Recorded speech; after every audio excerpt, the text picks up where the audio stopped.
You know, Indiana Jones once says, snakes. Why does it always have to be snakes? Well, I'm here to tell you, rats. Why does it always have to be rats?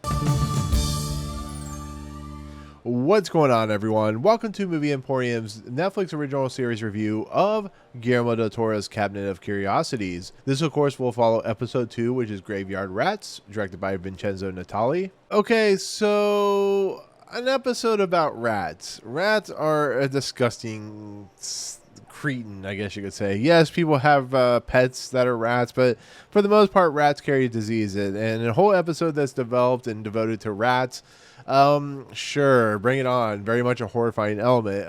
What's really cool about this is an episode that is based off a short story from Henry Cutter. Henry Cutter is actually a writer who worked on the Twilight Zone, or who had a short story that was in the Twilight Zone called What You Need. If you've ever watched my podcast of Fifth Dimension, you'll know that's an episode that we talked about. It's very much important to the lexicon of our podcast. If you've seen or heard the podcast, you know what we're talking about. But this episode, Graveyard Rats, is in essence an episode that stars David Hewlett, who of course plays Mason. He is what you call a graveyard robber. He goes into graves and steals jewelry and makes profit off of it. He, of course, goes to the mortician and goes to the mortuaries, and of course, takes from the dead. I guess you could say, takes the gold teeth, takes anything that's valuable. He also is, like Lot 36, he owes to a loan shark and owes money, so he's very much trying to keep himself out of debt, and of course dead in the graveyard. He also owns a graveyard. So anyways, he is a guy that is not a very good person. This really rich dead man who has gold teeth, he's trying to steal the gold teeth from, but of course the widow comes into the mix, and he has to kind of play into the fact that he's trying to be scheming and stuff like that. I also like that this takes place in I think the early 1900s or late 1800s. So you get that very much, feeling of like a Sweeney Todd vibe with the world. I think this takes place in New York or something like that, or close to New York or Boston. You get that really grimy feel, that really nasty feel. But this is an episode that goes places that I truly wasn't expecting. And what I mean by that is most of the episode takes place underground, and what ends up happening is once the widower of this rich man leaves, he buries up the body. But the problem is he's been complaining about the rats in the graveyard, that they've been becoming a nuisance. But if you know anything about the 1800s or the 1900s, the rat infestation was a problem, a major problem that caused a lot of problems with viruses and plagues and stuff like that. So in essence, what this episode does is it sees him trying to steal from the dead person, and of course the rats steal the body. They rip open the casket. The body's not there, and the body is being dragged by rats down this tunnel. The rats have built this tunnel system. It's kind of a pretty interesting creation. And this character of Mason goes after him because he wants the gold. He's like, "Where's the gold at? I want the gold." And he chases after him. And if you've seen stuff like Buried or The Descent, it's not going to go very well for Mason. It really isn't. He basically finds these tunnels. He's down there looking for this body. He keeps chasing it. He almost falls down a big tunnel.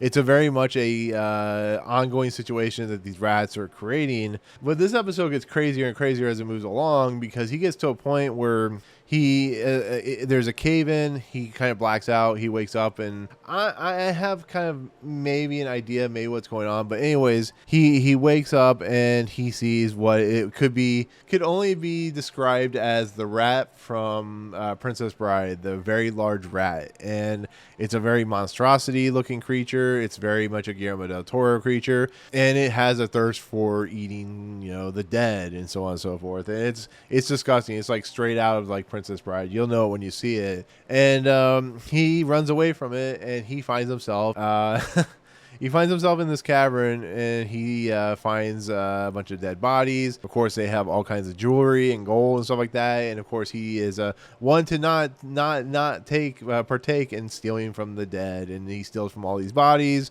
And he finds this medallion on this rotting corpse, and This episode's great, by the way. I'm having so much fun watching this episode. And Vincenzo Natali, outside of a few things, is a very talented director, and I give him a lot of credit when he's on point. He's on point. But he decides he's going to take this necklace off this body, and you can't have a horror show or a anthology horror show without the body coming alive. The very much body comes alive. It wants the necklace back. It chases after the Mason character, and the character that is the corpse is played by Keppy, who of course was in Smile recently as the Smile creature at the very end of the movie. And spoiler, there's a Smile creature in the movie, and it chases after him, and he slowly starts escaping from this creature, and he comes between the large rat creature and this mummy creature, or this mummified like rotty corpse. And he's able to kill the rat creature, and he looks up, and the boulder that has killed the rat creature, he sees what he thinks is an escape tunnel to the upward surface. But as we know, when a body is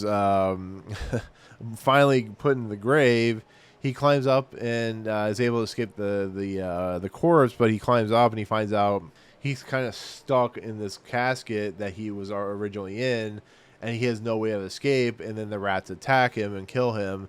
And then the young graveyard kids at the beginning of the episode open it up, and they see Mason and of course the casket, and rats start coming out of his mouth.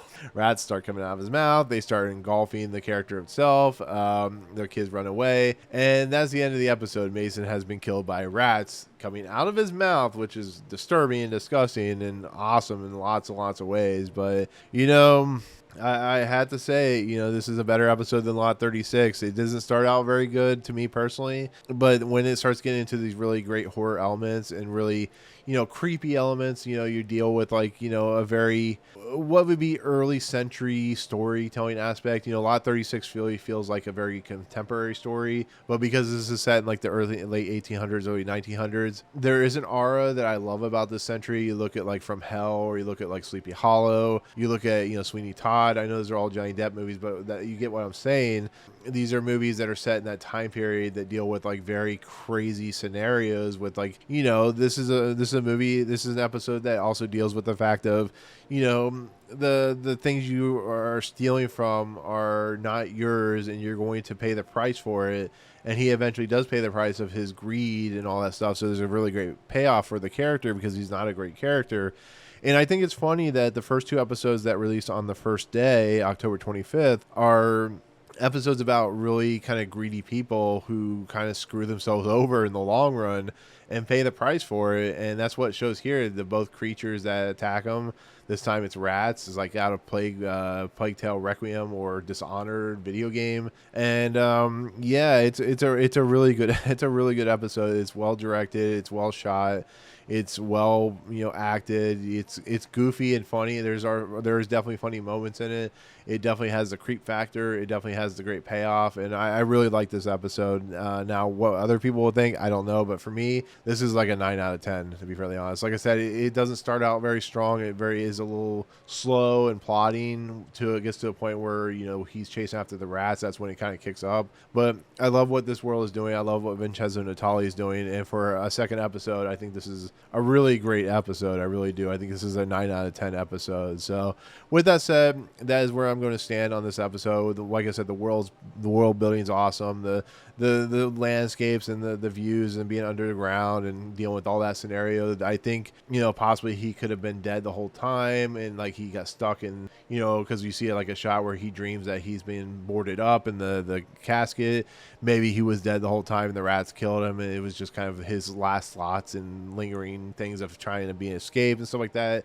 But yeah, that's the episode in a nutshell, how I feel. So, but with that said, that's gonna be my take on Guillermo del Toro's Cabinet of Curiosities, season 1, episode 2, which of course is called Graveyard Rat. Let me know in the comments below what you think of the episode. What was your overall thoughts? What did you think about the ending? All that good stuff. Just kind of let me know what you think. So, with that said, without further ado, that'll do it. If you like what you see on this channel, hit the subscribe button to join Movie Emporium. Hit that notification bell at top to find what's coming next. If you like this video, awesome. Hit that like button, and we'll see you tomorrow for the next 2 episodes of Cabinet of Curiosities. Peace out, guys.